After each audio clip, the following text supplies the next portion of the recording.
Salam əziz izləyicilər, bugün salyan nabatı hazırlayıram tam ölçüsü ilə. Hazırlama qaydasını sizlərlə bölüşmək istədim. Əvvəlcə bir qaba hazırlamaq üçün bir qazana 2 stəkan şəkər tozu, 1 stəkan da su əlavə eləyirəm. Yəni şəkər tozu nə qədərdirsə, onun yarısı qədər də su əlavə eləyirəm. Qoyuram qaynasın. Qazın xodunu da burada çox zəif qoymuram, nə də çox iti xod vermirəm. Yəni iti xod olsa qazanın kənarlarını yanar, qaralar, rəngi tündləşər, acı olar. Ona görə xodunu da gördüyünüz kimi normal xodda qoymuşam. Qaynamağa başladı şərbətimiz. Şərbəti əlavə eləmək üçün qabını hazırlayaq. Bir badnosa, belə deyək, və yaxud yekə tavaya fərqi yoxdur. Çox soyuq su əlavə eləyib içərisinə yağlanmış tavanı da qoyuram. Yəni suyumuz burada havalar isti olduğuna görə mən soyuducudan götürmüşəm. Tavanı da qoyanda elə eləmək lazımdır ki, içərisinə suyun damcıları düşməsin. Burada da qaşığı sizə göstərim, çay qaşığıdır. 2 ölçüdədir. Biri normal ölçüdə, biri də balaca ölçüdə. Burada balaca ölçülü çay qaşığını götürüb, 1 çay qaşığı uksus əlavə eləyirəm şərbətimizə və yenidən gözləyirəm qaynasın. Uksusu əlavə eləyəndən sonra şərbətin qaynaması biraz dəyişilir. Biraz qaynadıktan sonra şərbət qaynayanda hiss olunur ki, ağır-ağır köpüklənir qaynamağı. Onu da yoxlayırıq. Burada qaşığın ucunu yağlamışam ki, şərbət yapışmasın və əlim də yağlıdır. Demək olar, barmaqlarımın ucu da yağlanmışam ki, şərbəti götürəndə əlimə dəyməsin. Bu formada yoxlayıram şərbəti.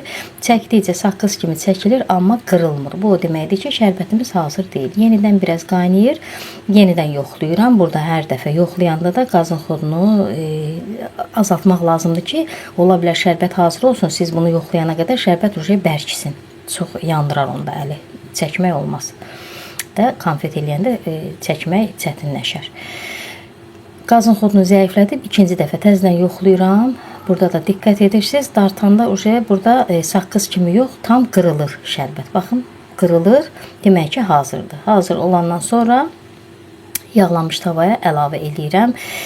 Suyumuz yenə qeyd edeyim ki, burada o qədər soyuqdur ki, şərbətin tez soymasına kömək eləyir. Su ilıq olsa, isti olsa şərbət gec soyuyar. Şərbət də gec soyuyanda alınmaz bizim nabatımız. Onda qəndə dönər. Şərbət xarlanmış deyirlər də, ona xarlanar. O çəkmək çətinləşər, alınmaz. Odur ki, su soyuq olsun. Bax, gördüyünüz qaydada tavaya əlavə eləyib və əlimdə burada biraz yenə qeyd edeyim ki, barmaqlarımın ucu biraz yağlıdır ki, şərbətə ehtiyat eləyirəm, yapışmasın. Bu qaydada o tərəf bu tərəf eləyirsiniz və kənarlarından çox ehmalca tutub şərbəti qatlayırsınız. 1-2 dəfə bu formada qatlayandan sonra şərbətimiz qurumur, düzdür, yumuşaq olur, amma ələ götürmək olur da, biraz bərkimə kimi olur. Yenə deyirəm, çox bərkitməyin ki, çəkmək çətinləşməsin siz üçün. Burada hiss edirsiniz ki, ələ götürmək olar, çətin deyil. Götürürsünüz və çəkməyə başlayırsınız da, daha doğrusu götürürəm və çəkib qatlayıram. Burada əlcəkdən də istifadə eləmək olar. Mən öyrəşmişəm deyə bu şərbəti çəkəndə əlimə əlcək taxmıram və belə daha rahat olur. O qədər çəkib qatlayıram ki, rəngi ağarana qədər. Rəngi ağarandan sonra yarı hissəsini ayırıram, bükürəm süfrənin qırağına ki, bərkiməsin, qurumasın. Daha sonra istədiyiniz bir boya, qida boyasına batırırsınız bu yarı hissəni. Mən sarı rəngdən istifadə elədim. Əziz xanımlar, mən bu salyan nabatının kakaolu formasında hazırlamışam. Eynən xərçəngli konfet adındadır. YouTube səhifəmdə də var. Keçid eləyib baxa bilərsiniz. Yəni burada mən 2 stəkan ölçünü göstərmişəm. Çay qaşığını da sizə yenə nəzərinizə çatdım ki, çox xırda olmalıdır. Biraz uksusu artıq olsa konfet sulanar.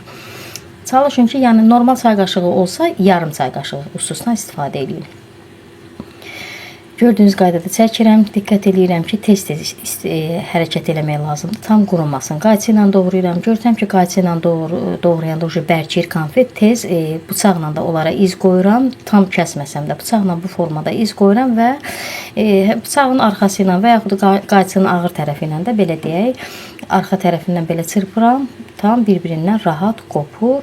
2 gün qaldıqdan sonra da nabatımız tam xarlanıb yumşalır. İzlədiyiniz üçün təşəkkür edirəm, hələlik.